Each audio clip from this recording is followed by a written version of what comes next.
Hello everybody, how are you?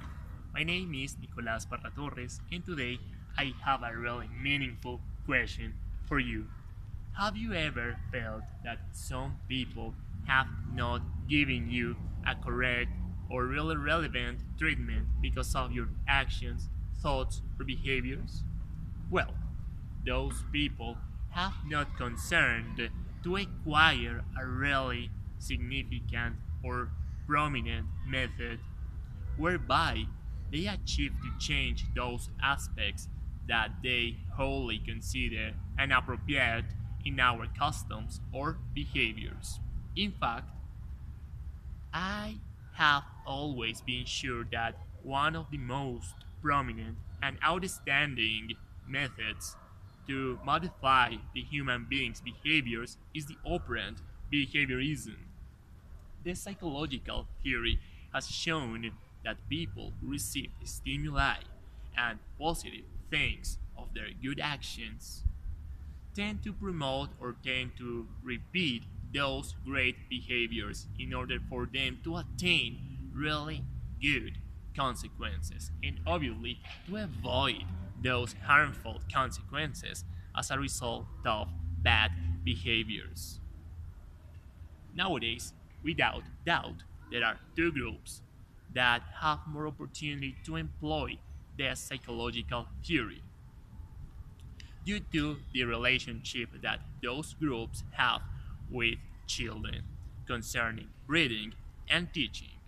On the one hand, there are parents who carry out an essential process into children's breeding.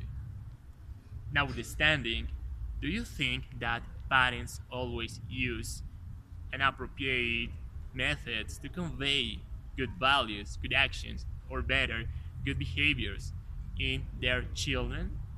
Well, think about it, please.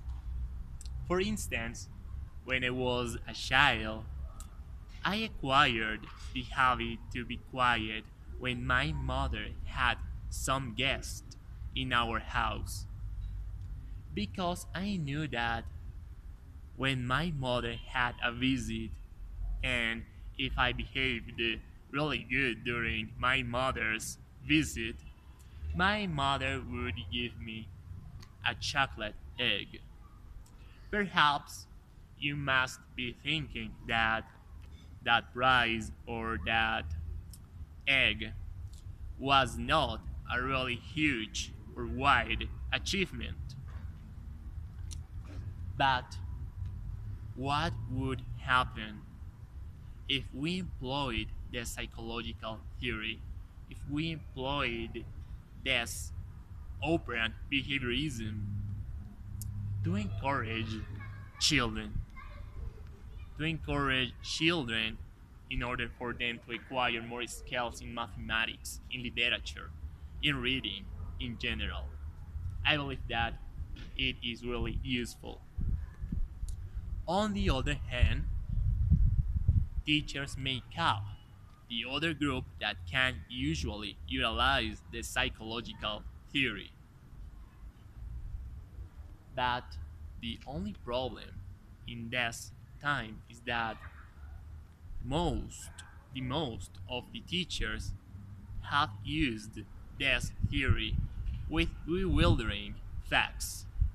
And now I can tell you one own experience, because those teachers have used this theory with bewildering facts like to the punishments.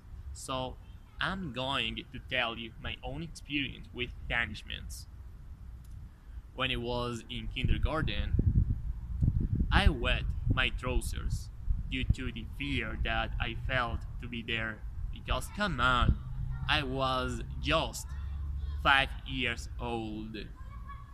And maybe in that time, it was my second week there. And my teacher made I laughed by my partners. In that time, she carried out a punishment. In that time, she carried out a derision. But the only good thing was that I never wet my trousers again. So she was able to change a behavior or custom in my personality. So she used the operant behaviorism, but with really overwhelming facts. In closing, I just want to promote the operant behaviorism. Remember that you can choose between punishments and rewards. You can choose between punishments and some really good conditionings. But the only important here is that you encourage your children in order for them to acquire really constants in duties and studies. And recall that you can't always give a chocolate egg instead of giving punishments. Thank you for all.